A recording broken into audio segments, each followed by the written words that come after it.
Ryan Ogam alifunga bao kwa mara nyingine tena na kuisaidia Harambee Stars kuwashinda wenyeji Burundi bao 1-0 katika mechi ya kufuzu kwa fainali za kombe la dunia mwaka 2026 uwanjani Prince Louis nchini Burundi. Ulikuwa ushindi wa tatu wa Harambee Stars katika mechi hizo za kufuzu na imechupa hadi nafasi ya 3 kwa alama 12, alama 8 nyuma ya vinara wa kundi F Cote d'Ivoire watakaochuana na Ushelisheli hapo kesho.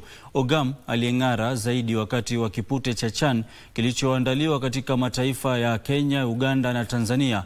Alifunga bao hilo la pekee katika dakika 73 na kuiwacha Burundi ikishuka hadi nafasi ya 5 kwenye jedwali. Kenya itacheza mechi yake ya mwisho ya kufuzu Jumanne ijayo dhidi ya Cote d'Ivoire.